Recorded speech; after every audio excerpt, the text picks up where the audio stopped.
Hello tout le monde, j'espère que vous allez bien. Dans cette vidéo, nous allons parler closing. Je vais vous présenter ce métier et vous donner quelques conseils pour vous lancer. J'ai accompagné plus de 1000 closers cette année. On a fait plus d'1 million d'euros de chiffre d'affaires dans mon académie de closing. Donc voilà un petit peu pour l'intro. Donc être un closer, c'est être l'intermédiaire entre un prospect et une entreprise. Vous allez gagner de l'argent sous forme de commission en fonction des offres que vous allez closer aux clients. Le métier de closer, il se différencie en deux postes. On a les closers, ceux qui vont recevoir des appels et les closer. Et on a le setter closer. C'est quoi la différence entre ces deux postes? C'est qu'il y en a un qui existe et l'autre non. Je vous fais une petite blague par rapport à ça parce qu'on a vraiment un réel mythe autour du closing où tout le monde veut être closer, recevoir des appels, gagner 10%, etc. Mais il y a beaucoup trop de demandes, il y a beaucoup trop de personnes qui veulent être closer par rapport à l'offre. Beaucoup trop d'académies vous mentent à ce sujet. Quand on a créé QB, c'était justement pour répondre au final aux besoins des gens, c'est-à-dire apprendre le setting, apprendre à trouver ses propres clients parce que entre trouver un patron et trouver un client, il y en a un qui est plus simple que l'autre et au final, c'est trouver des clients qui est beaucoup plus intéressant pour vous. Vous allez pouvoir être indépendant, vous allez avoir beaucoup plus de possibilités par la suite si vous souhaitez devenir vous-même business coach. Si vous souhaitez être consultant, monter une agence SMMA, voilà, savoir trouver un client, c'est la base.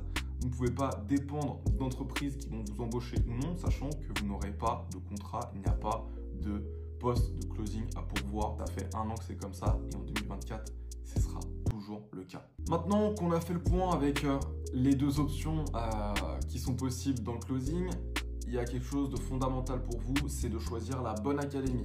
Pourquoi je vous dis ça? Parce que vous pouvez très bien être un expert dans le closing, vous pouvez être Rafael Nadal, mais si je vous donne une raquette de ping-pong, vous n'allez pas être le meilleur tennisman du monde.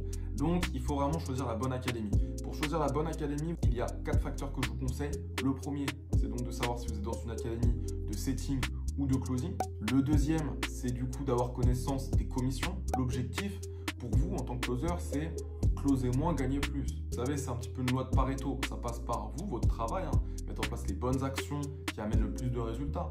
Mais dans les résultats, il faut aussi que vous soyez bien payé. L'entrepreneuriat, c'est la méritocratie, mais dans ce cas-là, voilà, c'est win-win et chacun gagne ce qu'il mérite. Moi, c'est 50%, c'est comme ça directement. Ensuite, le troisième facteur, c'est les offres. Vous devez avoir plusieurs cordes à votre arc. Un bon vendeur peut vendre un verre d'eau, il peut vendre une souris de Mac, il peut vendre n'importe quoi. Si vous êtes dans une académie par exemple de closing et qu'au final vous ne pouvez proposer qu'une formation de closing, vous êtes un petit peu dans un serpent qui se mord la queue. Au bout d'un moment, il y a une lassitude qui peut se créer et puis vous allez passer à côté de plein de clients. Si demain vous prospectez, vous tombez sur quelqu'un qui veut être entrepreneur, cette personne va apprendre le e-commerce. Vous avez un prospect qualifié, vous pouvez closer, la personne a le budget, a connaissance de son problème, mais vous n'avez pas de solution. Et là, vous êtes bloqué. C'est important pour vous en tant que setter closer donc de pouvoir rencontrer des personnes et de se dire voilà, chaque personne que je rencontre dans ma vie, je suis en mesure de lui proposer quelque chose. Et c'est ce qu'on essaie de faire et c'est ce qu'on a fait chez QB. C'est-à-dire qu'aujourd'hui, vous rencontrez quelqu'un, vous pouvez lui proposer une formation dans l'immobilier, dans le closing, dans le e-commerce, dans le SMA, prothésiste ongulaire, une formation Montessori. On a une vingtaine de formations qu'on propose et c'est aussi ce qui contribue au succès de nos élèves justement. Quatrième facteur, le prix. Je connais beaucoup trop d'académies de closing qui ont des prix qui commencent à 2000, 2500, 3000 euros. Comment vous faites? Vous avez quelqu'un au téléphone et qu'une personne sur 3 a le budget déjà. Vous perdez du temps, vous nagez à contre-courant. Il vous faut absolument les 4 facteurs dont je vous parle. Allez dans une académie de setting closing, je vous le dis, pour vos revenus. J'ai des dizaines de closers depuis leur rentrée qui gagnent plus de 10 000 euros par mois net. Vous ne pouvez pas trouver ça dans le closing avec des commissions à 10%.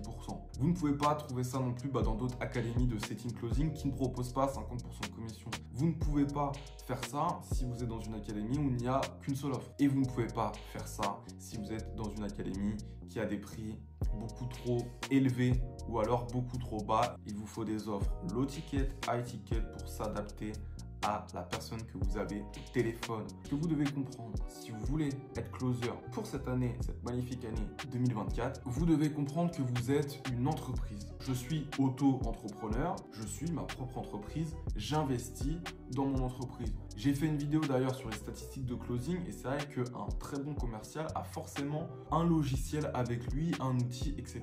C'est comme aller au travail, vous êtes salarié, vous allez au travail, vous payez à vos frais l'essence. Vous devez aussi avoir une image de marque. Et pour être libre, comme je vous le disais, il faut apprendre à trouver soi-même des clients. Après, libre à vous de les rediriger vers l'entreprise que vous souhaitez ou monter votre propre entreprise, etc. Mais il faut une image de marque. Les personnes ont confiance en vous avant d'avoir confiance en moi. C'est avec vous que les personnes sont au téléphone. Vous êtes l'entreprise. Donc c'est très important. Et puis troisième point, avoir une stratégie. Au début, vous allez vous lancer. Il faut que vous soyez un yes man. Comment trouver des clients sur TikTok? Comment trouver des clients sur Instagram? Comment trouver des clients sur Facebook, sur LinkedIn? Vous devez tester toutes ces stratégies-là. J'en connais qui font des 10 000 € par mois en étant sur TikTok.